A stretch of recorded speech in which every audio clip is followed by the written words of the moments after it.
नमस्कार बच्चों, स्वागत है आज के खूबसूरत सी क्लास में। आज हम देखेंगे पॉलिटी मेरा चलेगा, ठीक है। जो कि मेरा चैप्टर नंबर फर्स्ट है, वो है सत्ता की साझेदारी। जो चैप्टर 1 है सत्ता की साझेदारी है। अब जब बात आती है कि पॉलिटी, जिसको हम नागरिक स्वार्थ बोलते हैं, वो नागरिक स्वार्थ होता क्या चीज़ है उसके बारे में समझिए। जब हम नागरिक स्वार्थ, जैसे देखिए यहाँ पॉलिटी,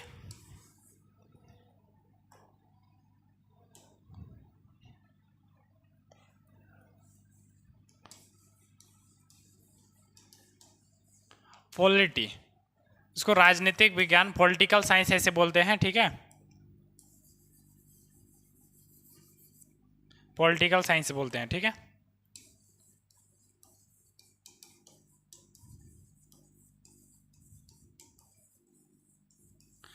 या इसी को बोलते हैं सिविक्स।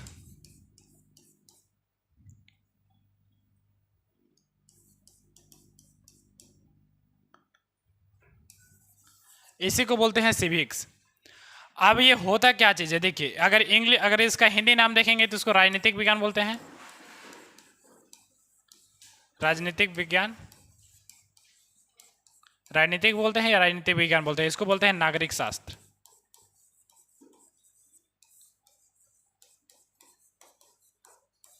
अब ये पॉलिटिकल साइंस, इसको राजनीतिक विज्ञान और नागरिक शास्त्र, ये होता क्या चीज़ है। बेसिकली जब भी हम इसे पढ़ेंगे, इसका नाम ही से आप लोग रिलेट करते होंगे कि नागरिक शास्त्र, यानी हम इसमें जो भी पढ़ेंगे हम नागरिकों से रिलेटेड पढ़ेंगे। हम नागरिकों के हित के लिए पढ़ेंगे कि नागरिक का भलाई कैसे होगा, उनकी समानता कैसे होगी, उनका भागीदारी कैसे होगा। इन्हीं सब बारों में हम इसमें डिस्कस करेंगे, समझे। अब जब बात करते हैं कि राजनीतिक विज्ञान और राजनीतिक विज्ञान मतलब जिसमें हम सभी राजनीतिक मुद्दों पर चर्चा करेंगे, नागरिकों का बात करेंगे। अब राजनीतिक विज्ञान के जनक मानते हैं तो ये अरस्तु को माना जाता है। अब अरस्तु को क्यों माना जाता है, अरस्तु ने ऐसा क्या किया जिसे अरस्तु को माना जाता है। तो अरस्तु का एक पुस्तक था जिसका नाम था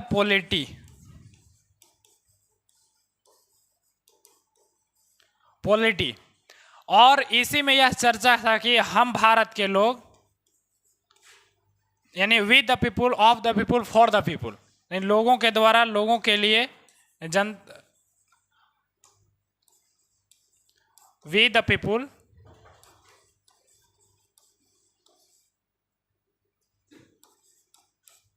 of the people,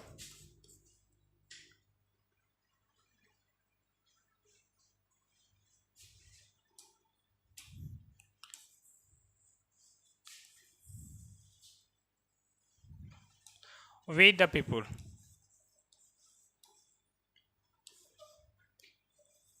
for the people,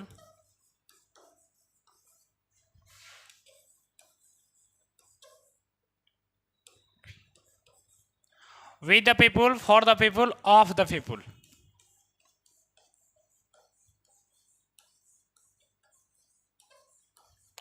लोगों के लिए, लोगों द्वारा किया गया शासन, यानी तब इसीलिए इसको माना जाता है। और ऐसे कई विषय थे, शिक्षा, राजनीतिक, ऐसे कई मुद्दे थे जिस पर इन्होंने क्या क्या चर्चा किया। और अगर नागरिक शास्त्र का अगर जनक मानेंगे तो बेंजामिन फ्रैंकलिन को कहा जाता है।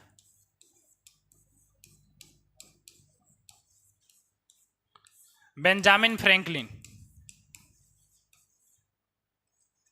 सोच रहा क्या हो रहा, नहीं लिखा रहा है यहाँ जी। बेंजामिन फ्रैंकलिन,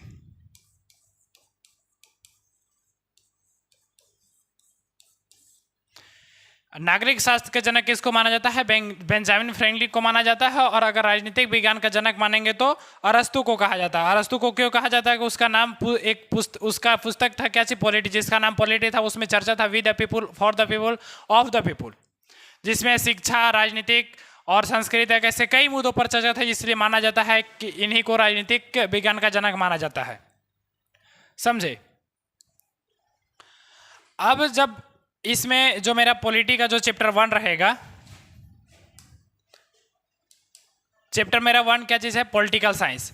जो चैप्टर क्लास 10 चल रहा है मालूम है, और चैप्टर 1 का नाम है सत्ता की साझेदारी। पार्टीशन शेयरिंग जिसको, और अगर देखिए इसमें जब भी हम चर्चा करेंगे, अगर बात करेंगे तो इसमें बेसिकली दो देशों की चर्चा है। पहला है बेल्जियम,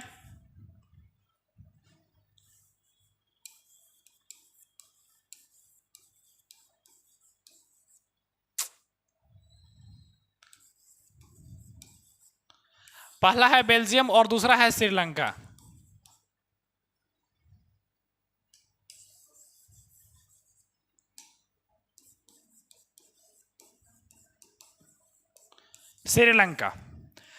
अब जब इसमें बात करेंगे तो इस दोनों देशों में क्या होता है ना कि यहाँ कई तरह के समुदाय इस देश में बिलोंग करते हैं। जैसे हम इसमें देखेंगे कि जर्मनी, यहाँ पर डच थे वो 59% रहते हैं, और अगर फ्रेंच की बात करेंगे तो फ्रेंच रहते हैं 40%। अब आप इसको अगर कुल मिला करके देखें तो ये 99 हो जाता है। 50 और 40, 90 और 99% हो जाता है, ठीक है। अब बचता है 1%, तो 1% कौन से लिखते हो, तो 1% इसमें बात करेंगे तो 1% जर्मन लोग थे। क्योंकि जब अगर इसका आप सीमा देखेंगे ना, इसका आप देखेंगे बेल्जियम का मैप, तो आप बेल्जियम का मैप ये देख सकते हैं। देखिए यहाँ पर बेल्जियम एक तरफ क्या है, जर्मनी है, यानी अगर इसका सीमा देखेंगे एक तरफ लग्जमबर्ग है, जर्मनी है, लग्जमबर्ग है और फ्रांस है, समझे। तो यानी इन कंट्रियों से इनका क्या लगता है, सीमा लगता है। जिसकी अगर बेल्जियम की राजधानी का आप बात करेंगे तो उसकी राजधानी कहाँ है, ब्रुसेल्स में है। बेल्जियम की राजधानी कहाँ है, ब्रुसेल्स में है। जिसमें आप यहाँ देखेंगे नीदरलैंड, जर्मनी। जब आपसे पूछेगा कि बेल्जियम है, बेल्जियम की राजधानी सीमा रेखा किन किन देशों से लगता है, तो आप यहाँ पे लिख सकते हैं नीदरलैंड है, जर्मनी है, लग्जमबर्ग है और फ्रांस है। इतने सारे कंट्रियों से इसका क्या लगता है, सीमा लगता है, समझे। तो इसमें कई विविधता थी, यानी इसमें जो बिलोंग करने जो इतना भी यहाँ रहने वाले लोग थे उनमें से अधिकतर लोग क्या बोला करते थे, जैसे आप यहाँ देख सकते हैं। देखिए डच जो लोग थे वहाँ पे 59% थे, समझे। और फ्रेंच की अगर बात करेंगे तो फ्रेंच कितना थे, 40% थे। जबकि अगर इसमें देखेंगे कि डच का ससुरा हो जाता है, डच 1% लोग थे।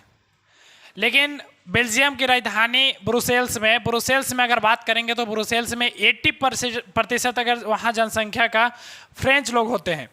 और फ्रेंच लोग की जनसंख्या कम रहने पर इनमें मतलब ऑब्वियसली इनकी ताकतवर अधिक होगी इकोनॉमिक पावर से, या मतलब इन लोग कमज़ोर नहीं होंगे ना, और आर्थिक रूप से यह कमज़ोर नहीं थे, समझे।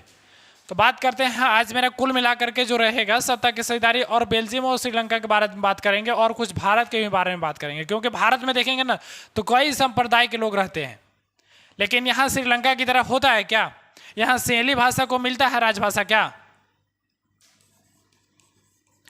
यहाँ पर भी क्या होता है, सहेली भाषा को राजभाषा घोषित कर देता है। और इन्हीं से क्या होता है फिर कि गृह युद्ध का भी रीजन बन जाता है।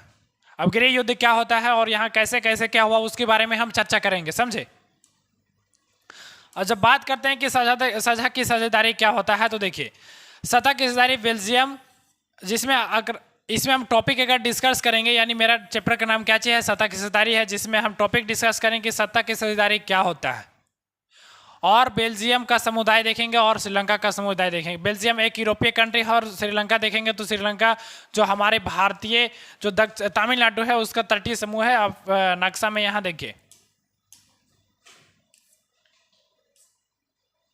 ये देखिए ये है श्रीलंका। यहाँ देखिए तमिलनाडु है, और इसका जो रामेश्वरम देख रहे हैं, और यहाँ पर श्रीलंका है। श्रीलंका का राजधानी जो है वो कोलंबो नहीं है, श्री जयवर्धनपुरम है। यह पुराना नक्शा है, इसमें गलत दिया है, इसमें से क्या है, श्री जयवर्धनपुरम है। और श्रीलंका भी एक गुलाम कंट्री था, यानी यहाँ भी हम लोगों की तरह औपनिवेश यहाँ पे शासन कर रहे थे। इसका जो आज़ादी होता है 1948 में होता है। हम लोग जो आज़ाद होते हैं 1947 में होते हैं, और श्रीलंका आज़ाद होता है 1948 में, समझे।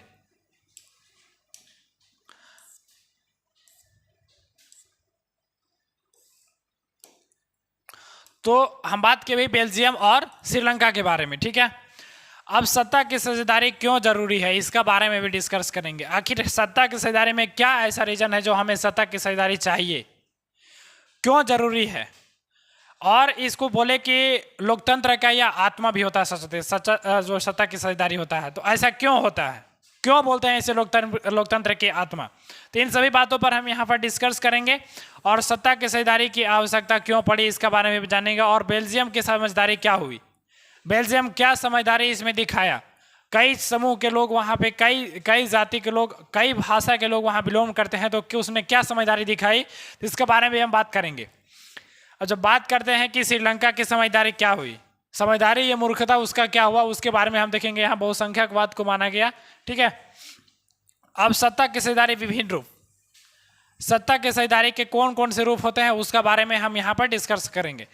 तो अब चलिए स्टार्ट होता है कि सत्ता की साझेदारी किसे कहते हैं। देखिए यहाँ पे सत्ता की साझेदारी, तो जब किसी शासन व्यवस्था में सामाजिक समूह और समुदाय की भागीदारी होती है, यानी सभी समुदाय की भागीदारी होती है, उसे हम सत्ता की साझेदारी कहते हैं। जब भी आप लोग से एग्जाम में अगर क्वेश्चन पूछा जाएगा कि सत्ता की साझेदारी किसे कहते हैं, तो आप वहाँ लिख सकते हैं जब वैसी शासन व्यवस्था जिसमें सभी सामाजिक समूहों की भागीदारी होती है, उसे हम सत्ता की साझेदारी कहते हैं। जब किसी शासन व्यवस्था में सामाजिक समूह और समुदाय की भागीदारी होती है तो उसे क्या कहते हैं, सत्ता की साझेदारी कहते हैं, समझे। आप अगर इसको ऐसे भी बोल सकते हैं कि सत्ता की साझेदारी होता है जो लोकतंत्र की मूल मंत्र है, सत्ता की साझेदारी लोकतंत्र की मूल मंत्र है। सत्ता की साझेदारी विभिन्न लोकतांत्रिक सरकार में क्या करते हैं, हर नागरिक का हिस्सा होता है, यानी सत्ता की साझेदारी में लोकतंत्र में हर एक नागरिक का क्या होता है, हिस्सा होता है, और हिस्सा भागीदारी के द्वारा संभव हो सकता है। हिस्सा कब होता, जब ऐसा कोई भी, जैसे आप बात करेंगे हम किंग जॉम, वो क्या, वो तानाशाही है, वहाँ पे किसी भी पार्टिसिपेंट को किसी भी वहाँ पार्टिसिपेट करने का अधिकार रही नहीं।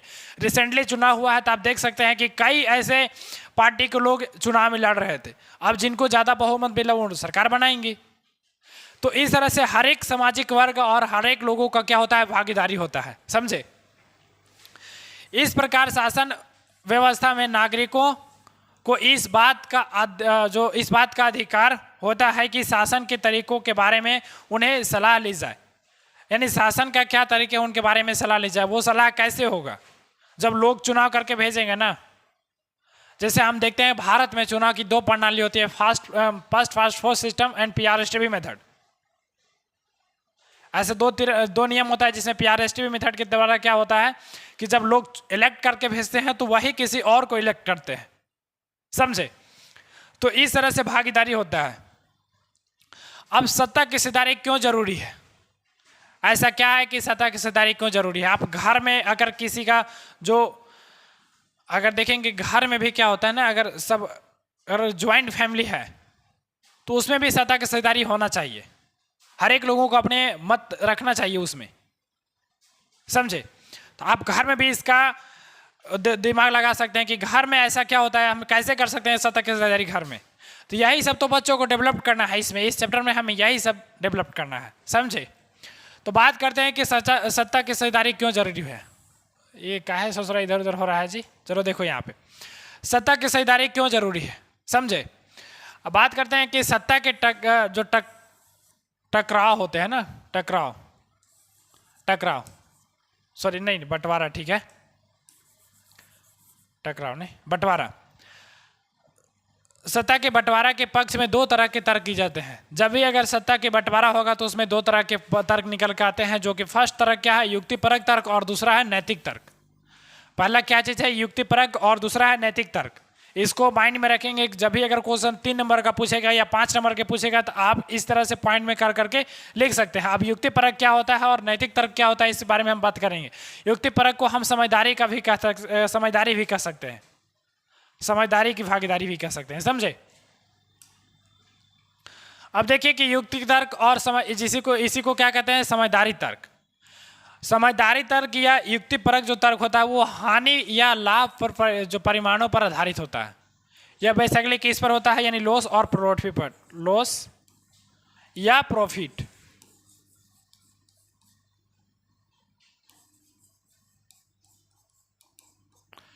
लॉस और प्रॉफिट पर यह आधारित होता है, समझे। यानी विभिन्न सामाजिक समूहों के बीच टकराव का अंदेशा क्या हो जाता है, अंदेशा कम हो जाता है। और बात करेंगे कि राजनीतिक व्यवस्था के स्थायित्व के लिए अच्छा होता है। यानी युक्तिपरक जो है वो विभिन्न सामाजिक समूहों के बीच क्या होता है ना कि लड़ाई झगड़े को क्या कर देता है, कम कर देता है। और जब बात करेंगे कि राजनीतिक व्यवस्था में अस्थायित्व के लिए अच्छा होता है, यानी राजनीतिक व्यवस्था को कैसे स्थापित रखा जाए तो उसके लिए क्या होता है, यह अच्छा होता है, समझे। अब नैतिक तर्क क्या होता है, और इसको भी बोल सकते हैं कि नैतिक अंतर्मूल महत्व, यानी यह देखेंगे अंतर्मूल महत्व पर आधारित होता है, अंतर करता है, समझे। यानी सत्ता की साझेदारी लोकतंत्र की आत्मा है। कौन कहता है, नैतिक तर्क कहता है कि सत्ता की साझेदारी क्या है, लोकतंत्र की आत्मा है और लोगों की भागीदारी आवश्यक है तथा लोग अपनी भागीदारी के माध्यम से शासन में जुड़े रहेंगे। जब लोगों की अगर भागीदारी रहेगी तो उसमें क्या लोग अपनी शासन व्यवस्था में जुड़े रहेंगे। जैसे आप सपोज दैट हम मानते हैं कि यहाँ पर जैसे अब राज्य सरकार है, स्टेट गवर्नमेंट, अब स्टेट गवर्नमेंट है। अब स्टेट गवर्नमेंट में जो एक बार बन रहा है, सपोज दैट कोई मंत्री है, यानी कोई मंत्री है और यह पिछले 10 साल से बार बार यही बन रहा है और यह कुछ काम ही नहीं कर रहा है, यानी यह गवर्नमेंट है और यह गवर्नमेंट कुछ काम ही नहीं कर रही है, समझे। और इसमें किसी दूसरे लोगों को पार्टिसिपेट भी नहीं हो जा रहा है। मान लेते हैं कि यह क्या है, डिक्टेटर टाइप में है, तानाशाही टाइप में है। तो क्या होगा कि लोगों के जो नैतिक जीवन है, यानी उन्हें क्या चाहिए, क्या नहीं चाहिए, क्या जरूरत है उन्हें, अभी उन्हें पूंजीवाद हो जाता है, पूंजीवाद जैसी भावना हो जाती है। यानी उन लोगों को देखता है कि पूंजी कैसे इकट्ठा किया जाए। जैसे हम मार्केट व्यवस्था को देखेंगे, जो पूंजीवादी अर्थव्यवस्था उसमें पैसे को ध्यान रखा जाता है। तो इसमें भी ऐसे जनता को, लोगों को ध्यान आपस में, मतलब जनता का ख्याल नहीं रखा जाएगा। इसलिए क्या होता है कि लोगों की भागीदारी आवश्यक है। अब लोगों का अधिकार है कि उन्हें सलाह ली जाए प्रशासन की शासन किस प्रकार है। अब क्या आपको लग सकता है कि अगर सभी, जैसे भारत की बात करते हैं तो भारत में सभी लोगों से सलाह लिया जाता है, नहीं लिया जाता है। अगर सभी लोगों से अगर सलाह लिया जाएगा ना, तो कोई कह रहा है कि मेरी बहू लड़ रही है, कोई कहेगा मेरा बेटा मार रहा है, तो ये सब सलाह लेने के लिए गवर्नमेंट होता है, नहीं, कैसे समाज का विकास किया जाए। तो इसीलिए लोगों ने क्या सोचा कि नहीं, यहाँ पे एक नियम रखते हैं जो कि लोग इलेक्ट करेंगे इसको, यानी इलेक्ट करके भेजेंगे और वही लोगों के बारे में सोचेगा कि उन्हें क्या चाहिए, किस चीज़ की ज़रूरत है। इन सभी चीज़ों में जो नीड्स है, बेसिक नीड्स है, उन्हें क्या क्या चाहिए, रोजगार चाहिए, उन सभी चीज़ों पर वो क्या देखेगा कि क्या क्या चाहिए अभी। यानी उसमें लोग डायरेक्ट नहीं रहेंगे, जबकि वहाँ पर उनके प्रतिनिधित्व रहेंगे, वो इलेक्ट करके भेजेंगे, समझे। अब बात करते हैं कि सत्ता की साझेदारी क्यों आवश्यक है। सत्ता की साझेदारी क्यों आवश्यक है, देखिए, समाज में सौहार्द और शांति बनाए रखने के लिए सत्ता की साझेदारी आवश्यक है। अगर आप चाहते हैं कि समाज में शांति व्यवस्था बनी रहे, आपस में सब भाई भाई, यानी आपस में सभी कोई मिलजुल करके रहें, तो इसके लिए सत्ता की साझेदारी आवश्यक है। श्रीलंका ने भी यही अपनाया था, तमिलों को एक साइड किया और वहाँ पे गृह युद्ध होने लगा। तो ऐसा नहीं करना है। करना क्या चीज़ है, सत्ता की साझेदारी में सभी लोगों के लिए भागीदारी आवश्यक है। क्यों? क्योंकि इसमें शांति और सौहार्द बनाए रखने के लिए सत्ता की साझेदारी आवश्यक है। अब जरूरी है कि इसमें विभिन्न सामाजिक समूहों के टकराव को कम करने में मदद मिलती है। जब हर एक समूह के लोग अगर इसमें पार्टिसिपेट रहेंगे तो उसमें जो भड़काऊ, यानी जो उसमें युद्ध की नीति या जो टकराव होता है, जो सामूहिक टकराव है, उसे कम अवश्य किया जा सकता है, समझे। अब किसी भी समाज में बहुसंख्यक और आतंक का खतरा बना रहता है। क्या खतरा बना रहता है? बहुसंख्यक का आतंक में केवल अल्पसंख्यक समूह को तबाह करता है। देखिए, जब अगर कहीं भी बहुसंख्यक रहेगा तो वहाँ पे अल्पसंख्यक लोगों को ही तबाह करेगा। आप श्रीलंका पर जब आएंगे तो वहाँ पर हम आप लोग को चर्चा करेंगे कि कैसे वहाँ पे बहुसंख्यक लोग हैं और अल्पसंख्यकों को तबाह कर दिए। लेकिन अगर इसी चीज़ को अगर हम बेल्जियम में देखेंगे तो बेल्जियम वाले क्या है, बहुसंख्यक लोग और अल्पसंख्यक लोग आपस में मिल जाते हैं, उन्हें लगता ही नहीं कि हम बहुसंख्यक है, ये बहुसंख्यक है। तो इसलिए सत्ता की साझेदारी आवश्यक है। अब देखिए, लोगों की आवाज ही सरकार की नींव बनाती है। देखिए, जब लोग क्या डिमांड कर रहे हैं, आप जैसे जितने भी लोग हैं, अगर वो बात करेंगे कि नहीं रोजगार चाहिए,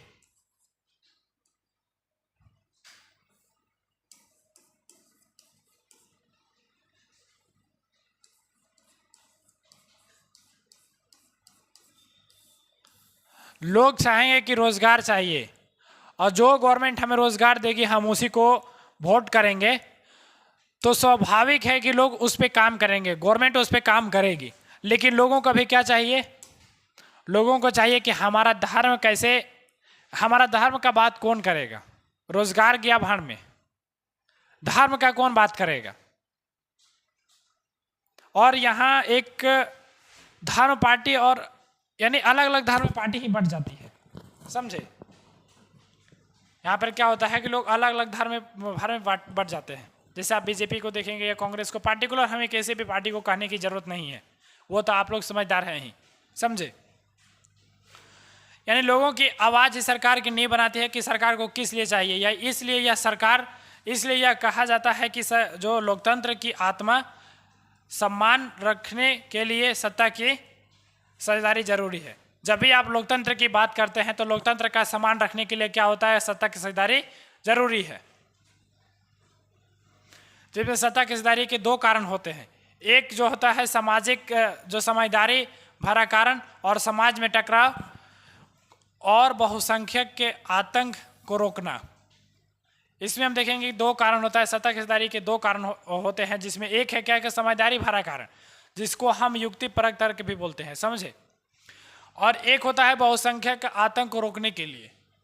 अब सत्ता की साझेदारी का नैतिक कारण लोकतंत्र की आत्मा को अक्षुण्ण रखना होता है, यानी लोकतंत्र की आत्मा जो चाहती है, यानी लोगों की भागीदारी हो, वह अक्षुण्ण रखी, यानी बखूबी उसको क्या करती है, निभाती है, समझे। अब देखिए बेल्जियम के सामाजिक जाति बनावट क्या था। जब हम बात कर रहे थे पीछे, अब जस्ट आप देखे होंगे कि वहां पे अगर देखिए बेल्जियम है ना, ये बेल्जियम है, ये क्या है, बेल्जियम है।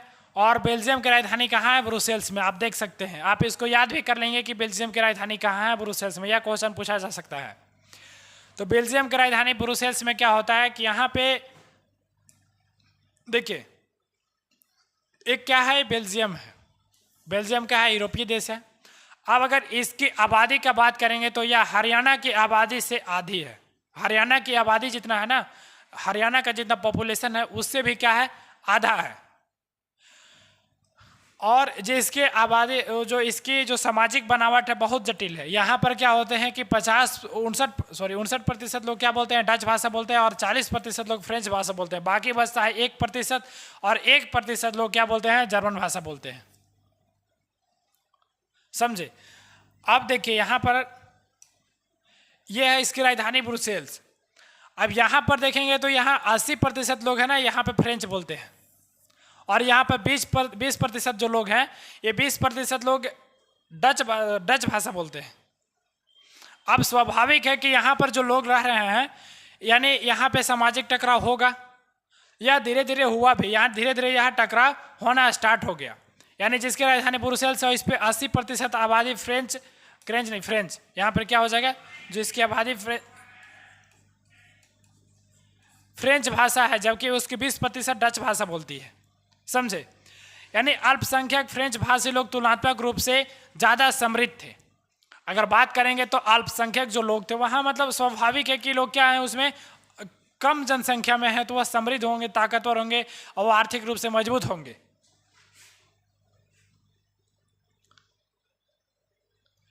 अब बेल्जियम क्या होता है, वो धीरे धीरे जब इस तरह से लोग, अगर 80% वहाँ पे भागीदारी हो रही है, तो वहाँ पे लोग स्वाभाविक है कि आपस में मतभेद होगा, और जब मतभेद होगा तो उसमें बेल्जियम ने क्या समझदारी दिखाई, तो उसके बारे में हम बात करेंगे। देखिए, जब बेल्जियम की समझदारी क्या हुई उसके बारे में देखिए। जब ऐसे भाषाई विविधताओं में कई बार सांस्कृतिक और राजनीतिक झगड़े के कारण बन जाते हैं, यानी इसमें क्या होता है, राजनीतिक झगड़ा भी हो जाता है और सांस्कृतिक कारण भी बन जाते हैं, क्योंकि लोग होता है ना कि बोलेंगे कि मेरी संस्कृति को आप बर्बाद कर रहे हो। कई बार राजनीतिक कारण भी बन जाता है, क्योंकि अगर बहुसंख्यकवाद का मानेंगे, जैसे फ्रेंच जो फ्रेंच भाषा के लोग मानेंगे, उनकी आबादी बेल्जियम उसकी राजधानी ब्रुसेल्स में 80% है, और स्वाभाविक है कि उसकी जो राजधानी में केंद्र मंत्री में उनकी बहुमत ज़्यादा होगी, उनकी संख्या ज़्यादा होगी, तो यह एक राजनीतिक कारण भी बन सकता है। लेकिन ऐसा वहाँ पे नहीं हुआ, यानी होना स्टार्ट हुआ तब तक वहाँ के लोगों ने समझदारी दिखा दी। तो बेल्जियम ने क्या समझदारी दिखाई, बाद में जाकर यह आर्थिक विकास और शिक्षा लाभ पाने वाले इन भाषाई लोगों की स्थिति में आए नाराजगी थी। जैसे जब बात करेंगे कि डच जो है ना, डच के ऑब्वियसली यानी इनकी जो यानी इनकी संख्या 59% है। अब इनका जो शिक्षा अच्छा है ही नहीं, आर्थिक स्थिति अच्छा है ही नहीं, तो इनमें थोड़ा नाराजगी आई कि हमको ये दरकिनार कर रहे हैं, इनमें नाराजगी आई। इसके चलते 1950 से 1960 के दशक में फ्रेंच और डच में बोलने वाले समूहों के बीचों के मतलब उनमें क्या होता है, तनाव बढ़ने लगा, सामूहिक तनाव बढ़ने लगा। उन्हें लगा, जैसा कि आप अभी हम बता रहे थे, कि जब अलग अलग भाषा के लोग रहेंगे ना, जैसे उसकी राजधानी ब्रुसेल्स में ही देखेंगे तो 80% लोग फ्रेंच बोलते हैं और 20% लोग क्या बोलते हैं, डच बोलते हैं ना, जर्मन नहीं, डच बोलते हैं। यानी उसकी राजधानी ब्रुसेल्स में 80% फ्रेंच बोलते हैं और 20% डच बोलते हैं। अब उनमें क्या होता है, राजनीतिक कारण बनने लगा और सामाजिक टकराव होने लगे, या टकराव होने भी लगा। तो आप देखेंगे कि 1950 से 1960 के दशक में तनाव बढ़ने लगा। अब लगा डच भाषी लोग देश के बहुमत में थे, परंतु राजधानी ब्रुसेल्स में अल्पमत में थे। यानी देश में पूरा ओवरऑल में देखेंगे तो डच भाषी जो लोग थे वो बहुमत था, उन पर बहुमत था वहाँ पर, लेकिन वो अगर उसकी राजधानी ब्रुसेल्स में देखेंगे तो उनकी बहुमत नहीं थी। यानी उसकी राजधानी जो ब्रुसेल्स है उसमें उसका बहुमत नहीं था। परंतु बेल्जियम के लोग एक नवीन प्रकार की शासन पद्धति को अपनाकर सांस्कृतिक विविधताओं एवं क्षेत्रीय अंतरों को क्या करते हैं, आपसी मतभेद द्वारा दूर कर लेते हैं। यानी जब ऐसे कारण होने लगी तो वहाँ के लोगों ने अब यह सोचा कि जो डच बोल रहे हैं और ये जो फ्रेंच बोल रहे हैं, इनमें एक सम्मेलन करवाते हैं, यानी आपसी मतभेद कराते हैं, और इसको क्या तनाव का कारण है उसको हम क्या करते हैं, दूर ही कर देते हैं। तो यह बात जब वहाँ पे वहाँ पे मीटिंग हुआ तो ऐसे कुल 4 विषय निकल कर आए, 5 विषय निकल करके आए, 4 विषय, ऐसे 4 विषय निकल करके आए जो उन्हें लगा कि नहीं, ये अगर 4 कारण को अगर हम हटा देते हैं, अगर अलग कर देते हैं, इसको लागू कर देते हैं, तो यह जो सामाजिक मतभेद है यह खत्म हो जाएगा। तो इसी को देखते हुए 1970 से 1993 में के बीच में बेल्जियम में अपने संविधान में 4 संशोधन किया। जो बेल्जियम है वो क्या करता है, 4 संशोधन करता है। कब करता है, तो 1970 से 1993 के बीच में संशोधन तर्क करता है, ताकि जो देश में विकसित जो किसी भी लोगों को बेगानेपन का महसूस नहीं हुए, और वहाँ पे जितने भी लोग हैं मिलजुल करके रहें। सारा विश्व बेल्जियम की इस समझदारी को दाद देता है कि क्या बेल्जियम ने समझदारी दिखाई है, क्या बुद्धिमानी लगाई है, इसका सारा विश्व उसे सबबासी देता है कि क्या बेल्जियम, वाह बेल्जियम, वाह वाह वाह। जैसे कोई शायरी सुना जाता है, आप लोग कहते हैं ना, वाह वाह वाह। इस प्रकार से बेल्जियम को भी क्या वाहवाही मिलने लगा, समझे। अब देखिए, जो बेल्जियम के टकराव को रोकने के लिए क्या क्या कदम उठाए गए उसके बारे में हम लोग जानेंगे, समझे। अब केंद्र सरकार में डच और भाषी फ्रेंच जो डच और फ्रेंच जो भाषाई जो मंत्री थे उनकी संख्या बराबर कर दी गई। बोले नहीं, अब जब केंद्र सरकार में क्या रहेंगे, दोनों की संख्या बराबर होगी। केंद्र सरकार की अनेक शक्तियों जो देश के 2 इलाकों की क्षेत्रीय सरकार को दी गई, यानी केंद्र सरकार की बहुत सारी शक्तियां जो है जो क्षेत्र की 2 सरकार, यानी क्षेत्र के 2 इलाकों जो 2 क्षेत्रीय सरकारों में बांट दी गई, समझे। अब ब्रुसेल्स में अलग सरकार और इसमें दोनों समुदायों के समान प्रतिनिधित्व दिया गया। जब ब्रुसेल्स में देखेंगे तो उसमें अलग सरकार है और उसमें दोनों समुदाय के लोग क्या है, उनकी संख्या बराबर है।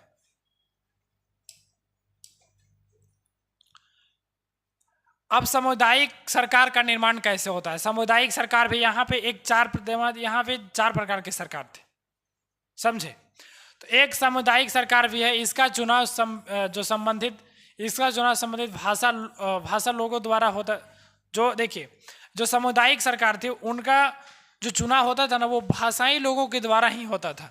जैसे आप डच भाषा बोल रहे हैं ना, आप डच भाषा बोल रहे हैं तो आपको डच भाषा बोलने वाले लोग ही चुनाव करेंगे और यह सरकार बनाएंगे। और एक तरफ जो फ्रेंच भाषा बोल रहे हैं, वो फ्रेंच भाषा बोलने वाले लोग ही इसमें चुनाव करेंगे। तो इस प्रकार से कुल मिलाकर के 4 प्रकार के यहाँ पे सरकार थी, और ये अपने अपने समुदाय को क्या करते थे, अपने अपने भाषाई के हिसाब से सरकार चुनते थे। और वो जो सरकार होती थी उसका काम क्या था, तो सांस्कृतिक और शैक्षणिक तथा भाषाई संबंधित शक्ति मिली थी। यानी उसको था सांस्कृतिक शिक्षा कैसे दिया जाए और भाषाई संबंधित जो शिक्षा था उसमें उसको दिया गया था। और जिस प्रकार क्या होता है ना, ये 2 भाषा जो लोग हैं, अब इसको तो इसी भाषा वाले लोग चुने हैं, यानी यहाँ पे ए कोई सरकार है और यहाँ पे बी कोई सरकार है। अब अगर कुछ भी संशोधन करना हुआ, संविधान में संशोधन करना हुआ, तो ये जो 4 प्रकार की सरकार है ना, जो 4 प्रकार की सरकार, इन सभी को मिला लिया जाता था। इससे क्या होता है कि इन भाषा के, यानी जो डच भाषा के लोग हैं इसमें बैठे हुए हैं, और फ्रेंच भाषा जो स्पेशली डच भाषा के लोग हैं वो चुन करके रखे हैं, और जो स्पेशली फ्रेंच भाषा के लोग हैं उसको चुन करके रखें। और इस प्रकार से 4 प्रकार की सरकार हो जाती थी। और अगर संविधान में कुछ भी संशोधन करना हुआ तो ये 4 प्रकार की सरकार यहाँ पे बैठ करके संशोधन करती थी, समझे? ये तो अब बात आती है श्रीलंका का। श्रीलंका की जातीय जो समाज की जातीय बनावट क्या क्या थी, देखिए। यानी श्रीलंका क्या होता है, जैसे भारत एक यहाँ गुलाम था, उसी प्रकार स्वतंत्र जो श्रीलंका भी गुलाम था, और इसको जो स्वतंत्र किया गया 1948 में स्वतंत्र किया गया, समझे? और श्रीलंका का अगर हम जनसंख्या देखेंगे, वह मतलब हरियाणा हमारे राज्य है उसके बराबर है इसकी जनसंख्या, समझे? और श्रीलंका द्वारा जो द्वीपीय देश है, जो भारत के दक्षिण तमिलनाडु तट से कुछ किलोमीटर की दूरी पर स्थित है। तो बात करेंगे श्रीलंका क्या है। श्रीलंका एक द्वीपीय देश है, और यह तमिलनाडु से कुछ किलोमीटर के दूरी पर है। जैसे आप यहाँ मैप पे देख सकते हैं, देखिए यहाँ पे ये रहा श्री रामेश्वरम, और ये है मेरा तमिलनाडु, और यहाँ देखिए श्रीलंका, ये इधर तमिलनाडु है, इधर तो फिर ऐसे अलग इधर केरल आ जाता है, समझे? इधर तमिलनाडु, यहाँ पर क्या है, ये श्रीलंका रहा। और यह आज़ाद कब होता है, तो 1948 में आज़ाद होता है, जिसकी राजधानी क्या है, पहले कोलंबो थी लेकिन अभी श्री जयवर्धनपुरम है।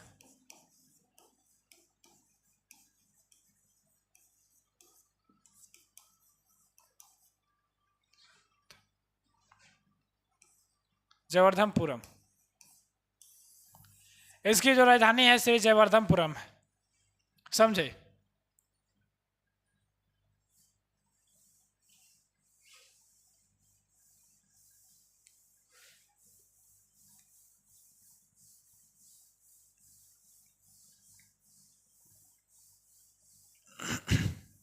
अब बात करेंगे, देखिए, यानी इसमें देखिए यहाँ की जो इसकी आबादी है केवल लगभग 2 करोड़ थी, और अर्थात यानी हरियाणा के बराबर थी इसकी आबादी, जो हरियाणा के बराबर है। और बेल्जियम की जो भांति यहाँ भी कई जातीय समूह लोग रहते हैं, यानी बेल्जियम में जिस प्रकार 3 भाषा के लोग रहते थे, और यहाँ भी इसी प्रकार यहाँ भी कई जातीय समूह के लोग रहते थे। देश की आबादी 74% भाग सिंहलियों का था। अगर टोटल हम देखेंगे जो 74% है, यानी देखिए मान लेते हैं यह क्या है, यानी इधर पूरा ना, इधर सिंहलियों का ही था, इधर पूरा देखेंगे सिंहलियों का था, इधर पूरा सिंहलियों का था। यानी देश का टोटल 74% जो लोग थे वो क्या थे, सिंहली लोग ही थे।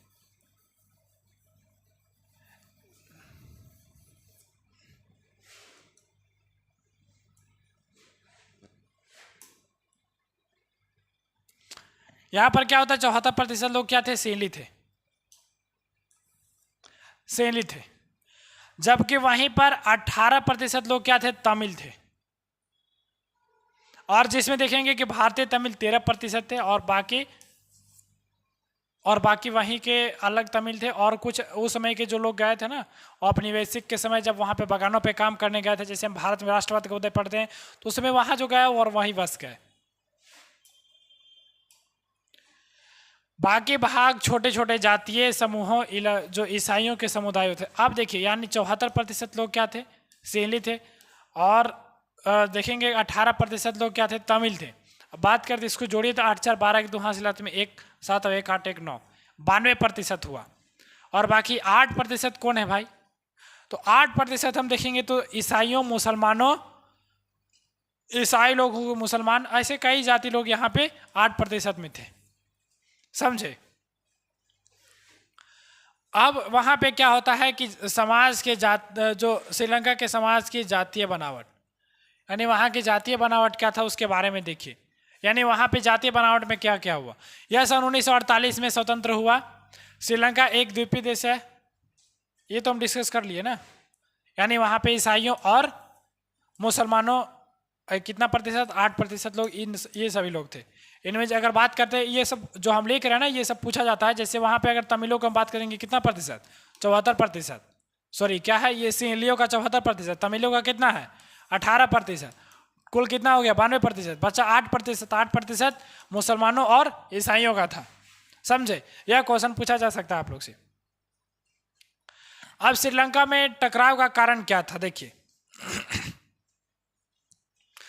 जब देश में क्या होता है ना कि वहाँ पे कई समूह के लोग थे, यानी वहाँ पे श्रीलंका में टकराव का कारण क्या होता है, जिसमें हम बात कर रहे थे जो 74% लोग सिंहलियों थे। 74% क्या थे, जो सिंहली लोग थे। और इसमें क्या होता है ना, ये चुनाव होता है और ये बहुसंख्यक में थे।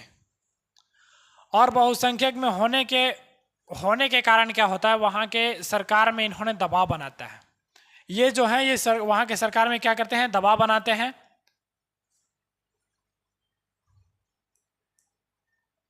समझिए श्रीलंका के बारे में आप लोग कुल मिलाकर के समझिए।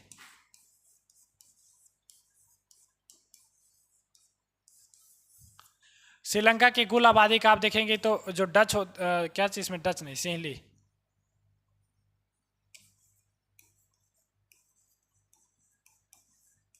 सिंहली कितना प्रतिशत, 74%। तमिल 18%। और जो ईसाई और मुस्लिम लोग कितना, 8%। ठीक है। और यहाँ पे क्या होता है ना, यहाँ पे क्या होता है कि यहाँ पे चुनाव होता है। यह 1948 में आज़ाद हुआ। सॉरी, यह 1948 में क्या होता है, आज़ाद होता है। 1948 में आज़ाद होता है। और यहाँ पे जो बहुसंख्यक में लोग थे ना, यहाँ पे सिंहलियों का बहुसंख्यक में था। सिंहलियों जो थे यहाँ पे बहुसंख्यक में थे। सिंहली यहाँ पे क्या थे, बहुसंख्यक में थे। अब उन लोग में अगर जब चुनाव होता है तो सिंहलियों ने प्रेशर बनाता है। और सिंहली जब प्रेशर बनाते हैं और तो वहाँ के सरकार ने क्या करता है कि इनको जो सिंहली भाषा था, सिंहली भाषा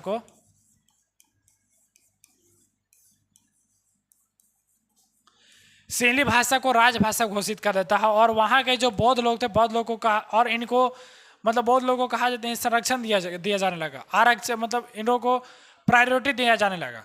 जितने भी विश्वविद्यालय हुए या कार्यालय में इन्हें प्रायोरिटी दिया जाने लगा। तो इस प्रकार क्या होता है ना, यानी तमिल भाषा को दरकिनार करके सिंहली भाषा को जब राजभाषा घोषित बनाया गया तो उन जो तमिल में ना ये लगा कि अब हमें जो दरकिनार किया जा रहा है। तो ये जो आप देखेंगे, और जो तमिल भाषा लोग किधर रहते थे, ये उत्तर पूर्व में रहते थे। जो तमिल भाषा जो बिलोंग करते थे उत्तर पूर्व से बिलोंग करते थे, समझे।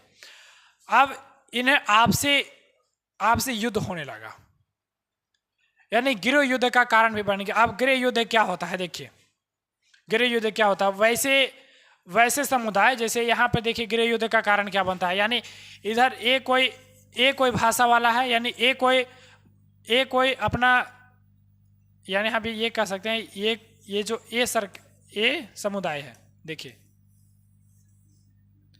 ए समुदाय है और बी समुदाय है। अब बी समुदाय वाला क्या है, इसमें सरकार में है, इसमें सरकार में है, यानी इसका गवर्नमेंट है, इसका गवर्नमेंट है, और यह क्या है, बहुमत में है, मेजोरिटी में है, मेजोरिटी में है। ये जो है ये बहुमत में है, और ये जो है अल्पसंख्यक है, और इसका सरकार नहीं है, और इसकी विचारधारा अलग है और इसकी विचारधारा अलग है। अब इसकी विचारधारा है, ये अपने आत्मसम्मान के लिए यह लड़ रहा है, यानी इनसे विरोध कर रहा है, इनका विरोध कर रहा है, और यह जो मान कर रहा है, ये बहुसंख्यकवाद का जो मेजोरिटी में है उनकी बातों को ही मान रहा है। अब इनको लगेगा ना कि नहीं, ये जो हमारा विरोध किया जा रहा है, नहीं हमें दरकिनार किया जा रहा है, तो ये आपस में इनको युद्ध करने लगेंगे, यानी इनकी बातों को उग्रशाही रूप से व्यक्त करेंगे और इन्हें विरोध करेंगे। तो ये जो है शासन में है, और अगर ये जब इसको विरोध करेंगे तो ये भी इसको विरोध करेंगे, और ये हो सकता है ये और बढ़ चढ़ के विरोध करेंगे, क्योंकि इसका ये शासन है। तो इसी में क्या हो जाता है, गृह युद्ध हो जाता है, और यानी ये युद्ध होने लगता है, और इसी को हम क्या कहते हैं, गृह युद्ध कहते हैं। जैसे आप यहाँ पे देखिए, यानी गृह युद्ध की स्थिति आ गई वहां पे। अब किसी मुल्क में सरकार के विरोधी समूहों की हिंसक लड़ाई ऐसा रूप ले लेता है, उसे क्या कहते हैं, गृह युद्ध कहते हैं। इस सरकार के विरुद्ध क्या होता है, हिंसक रूप लेता है, उसी लड़ाई को हम क्या कहते हैं, गृह युद्ध कहते हैं, समझे। अब बहुसंख्यकवाद क्या है, यानी यह मान्यता अगर कोई समुदाय बहुसंख्यक हो तो वह अपने मनचाहे ढंग से देश की जो पिरामिड है, पिरामिड यानी जो देश की व्यवस्था है उसको अपने मनचाहे रूप से क्या कर सकता है, एक्सचेंज कर सकता है, यानी जो चाहेगा वो लागू कर सकता है, और अल्पसंख्यक समुदाय की जरूरत या इच्छाओं को अवहेलना कर दिया जाता है। तो उसी को हम कहते हैं बहुसंख्यकवाद, समझे। अब 1956 के द्वारा उठाए गए कदम, यानी 1956 में क्या होता है, यानी 1948 में श्रीलंका आज़ाद हो जाता है, और 1956 में यहाँ पर एक क्या कदम उठाता है, 1956 में कदम उठाता है और बहुसंख्यकवाद यानी सिंहलियों को क्या, सिंहली भाषा को राजभाषा घोषित कर देता है।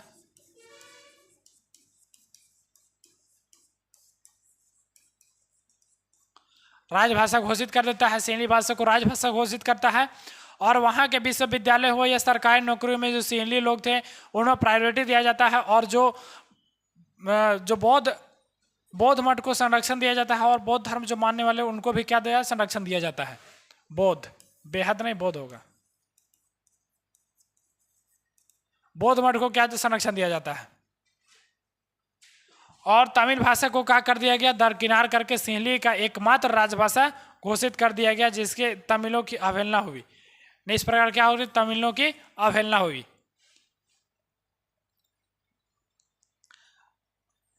अब बात करेंगे यहाँ पे, अभी आप दो देश की कानून को, व्यवस्था को देखें। जैसे आप एक तरफ बेल्जियम को देख लेंगे,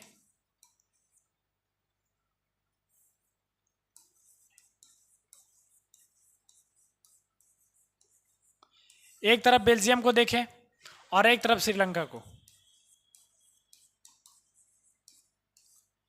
अभी आप दो देश के बारे में यहाँ पे पढ़े हैं। श्रीलंका आज़ाद होता है 1948 में,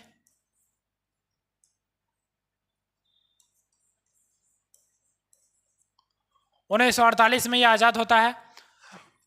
श्रीलंका जो है 1900 यहाँ पे 1950 से 1960 के दशक में क्या होता है ना, इनके यहाँ पे कई भाषा के लोग, जैसे कि फ्रेंच लोग थे, डच थे और जर्मन थे।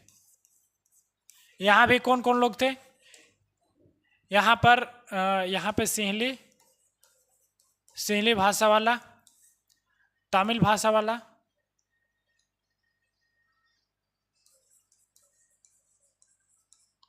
तमिल भाषा वाला यानी तमिल लोग थे, सिंहली लोग थे, और यहाँ पे ईसाई लोग भी थे, ईसाई और मुसलमान लोग थे 8% में, समझे।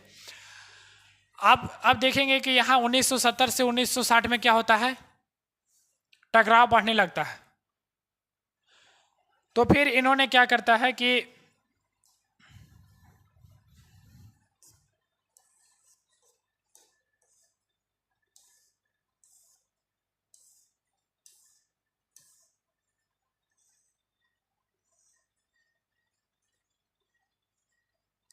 देखिए, जो 1930 से 1970 से 1993,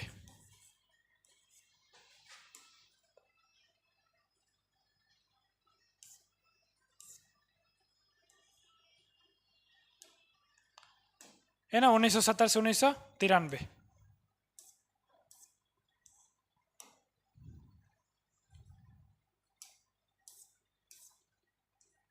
देखिए 1970 से 1993 में इन्होंने क्या किया, अपने संविधान में क्या होता है 4 संशोधन किया। लेकिन ये क्या किया 1956 में, जो सिंहली भाषा था राजभाषा घोषित कर दिया। यानी यहां पर देखेंगे बहुसंख्यकवाद हो गया,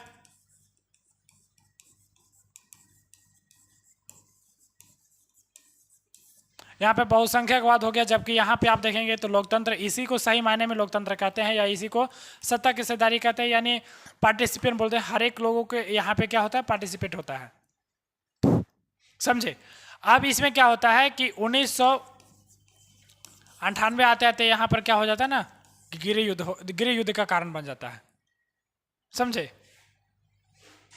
अब हम बात करेंगे भारत के विषय में कि भारत में सत्ता की हिस्सेदारी किस प्रकार है। यहाँ पर ये चीज को आप देखिए, अभी जो हम ये डिस्कस करने के पीछे मेरा रीजन क्या था, तो आप अगर जब एग्जाम में आएगा, मान के सपोज आपका ये आ गया कि श्रीलंका और बेल्जियम में आप अंतर डिफाइन कीजिए, और यह क्वेश्चन 5 नंबर का है, तो आपको अभी हम 4-5 जो टॉपिक बताए ना, अगर इसी को लिख दीजिएगा आपको 5 नंबर पूरा मिलेगा, समझे। देखिए भारत में सत्ता की हिस्सेदारी, बात करते हैं कि भारत में लोकतांत्रिक शासन व्यवस्था है। यहाँ के नागरिक, सभी जो नागरिक होते हैं, सीधे मताधिकारी के माध्यम से अपने प्रतिनिधित्व क्या करते हैं, चुनते हैं। यानी भारत की जब बात करते हैं सत्ता की हिस्सेदारी, तो यहाँ के जो लोग होते हैं, या इन्होंने यहाँ इलेक्ट करके अपने प्रतिनिधित्व को जो होता है ना, वो चुनते हैं। और ये जो इलेक्ट करके चुनते हैं, वो हमारे वहाँ पे संसद भवन में या विधानसभा में या संसद में जाकर के क्या करते हैं, लोकसभा में अपना लोगों के लिए कानून बनाते हैं, समझे। और लोगों द्वारा चुने गए प्रतिनिधि तो क्या करते हैं, सरकार को चुनते हैं। इस तरह से चुनी हुई सरकार जो रोजमर्रा यानी हर एक दिन का जो शासन चलती है और नए नियम बनाती है, नियमों और कानूनों में संशोधन करती है। और यही जो सरकार है वो हमारी जिंदगी यानी हमारे हमारे दिनों के विषय में अपने कानून बनाते हैं। जैसे हमारे की क्या ज़रूरत है, अभी किस चीज़ की क्या आवश्यकता है, उस विषय में कानून बनाते हैं। और वह संविधान में भी क्या करते हैं, संशोधन करते हैं। अब किसी भी लोकतंत्रात्मक में हर प्रकार की राजनीतिक शक्ति जो स्रोत क्या होता है, राजनीतिक शक्ति का स्रोत प्रजा होती है। पूजा नहीं होगा, प्रजा होती है। जब भी आप देखेंगे कि राजनीतिक स्रोत का जो कौन होता है, तो वो प्रजा ही होती है, यानी लोग ही होते हैं। यह लोकतंत्रात्मक का मूल सिद्धांत है, मूलभूत सिद्धांत है। यानी लोग इसमें क्या रहेंगे, पार्टिसिपेट अगर नहीं करेंगे तो वह सिद्धांत नहीं होगा। लेकिन जो हमारा संविधान या हमारे यहाँ जो नियम है, इसमें हर एक लोग इसमें पार्टिसिपेट करते हैं, और यही लोकतंत्र का मूल सिद्धांत भी है, समझे। ऐसी शासन व्यवस्था में लोग स्वराज्य की संस्थाओं के माध्यम से अपने आप पर शासन करते हैं, स्वराज। जैसा आप देखेंगे 1930 में आप पढ़ेंगे, जब भारत का हम इतिहास पढ़ाएंगे तो उसमें आपको बताएंगे 1930 में क्या होता है, लाहौर अधिवेशन होता है। और लाहौर अधिवेशन में क्या करते हैं, जो नेहरू जी ने यह ऐलान कर देता है कि अब हम स्वतंत्र रहेंगे, स्वराज रहेगा, यानी मेरा राज है, किसी का कोई अधिकार नहीं है, समझे। अब एक समुचित लोकतांत्रात्मक जो सरकार में समाज के उचित सम्मान दिया जाता है, यानी समाज को इसमें क्या दिया जाता है, उचित सम्मान दिया जाता है। और जन नीतियों के निर्माण में हर नागरिक की आवाज़ सुनी जाती है, यानी अगर किसी लोगों के लिए कुछ निर्माण कर रहे हैं, यानी किसी लोगों के लिए कानून कुछ बना रहे हैं, इसमें हर एक लोग क्या करते हैं, इसमें पार्टिसिपेट करते हैं और उनके आवाज़ को सुना जाता है कि क्या चाह रहे हैं वो लोग, समझे। राजनीतिक सत्ता का बंटवारा अधिक से अधिक नागरिकों के बीच होता है। आप देखेंगे राजनीतिक सत्ता का बंटवारा कैसे होता है। जब आप बात करेंगे जैसे रिसेंटली चुनाव हुआ तो आप उसमें देखेंगे कई तरह के लोग चुनाव में आए थे, लेकिन वही लोग चुन करके गए जिसे जनता ने चुना, समझे। अब सत्ता की हिस्सेदारी के विभिन्न रूप, सत्ता की हिस्सेदारी के कौन कौन से रूप होते हैं उसके बारे में देखिए। सत्ता के विभिन्न स्तरों के माध्यम से सत्ता की वितरण होती है। जो सत्ता के हम जानेंगे तो सत्ता के कई ऐसे माध्यम होते हैं जिनको सत्ता का वितरण किया जाता है। सत्ता मतलब पार्टीशन, कैसे वितरण किया जाता है। तो आप देखेंगे केंद्र सरकार, राज्य सरकार और स्थानीय सरकार, जिसको निकाय भी बोलते हैं, समझे। इसको हम क्षैतिज वितरण कहते हैं, सॉरी इसको ऊर्ध्वाधर वितरण कहते हैं ना, ऊर्ध्वाधर।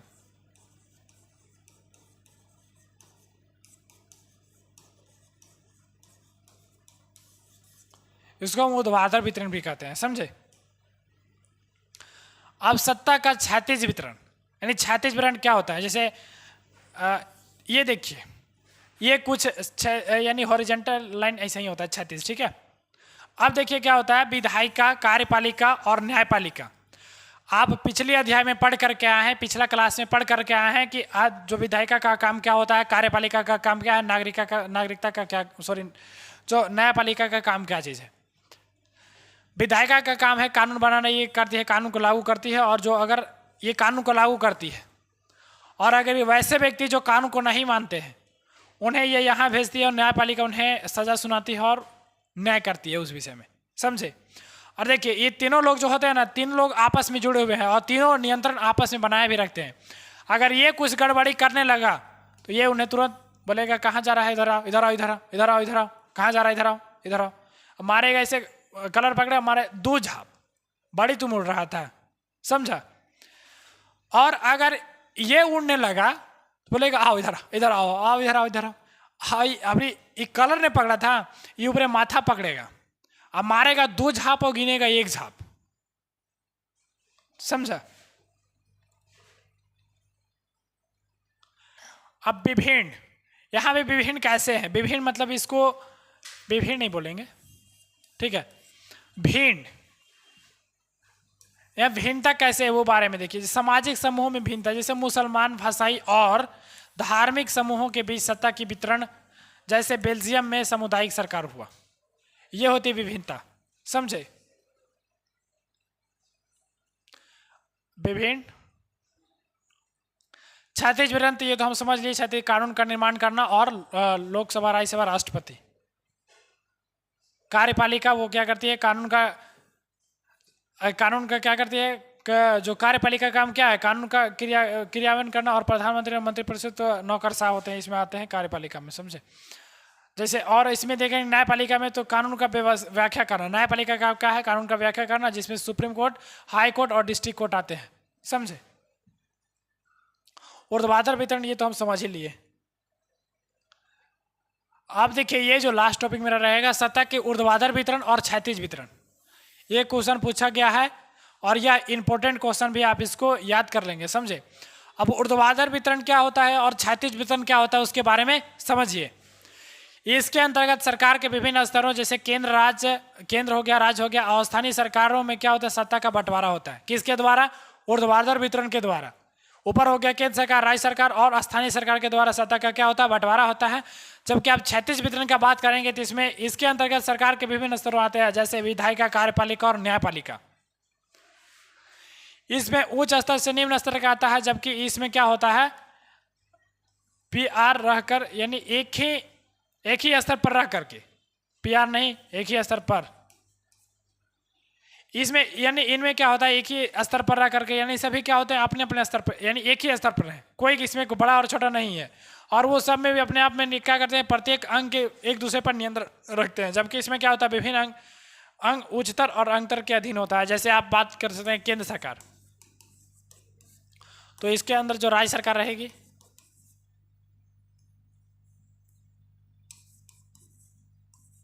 राज्य सरकार, उसके अंदर स्थानीय सरकार, स्थानीय सरकार रहेगी। समझे?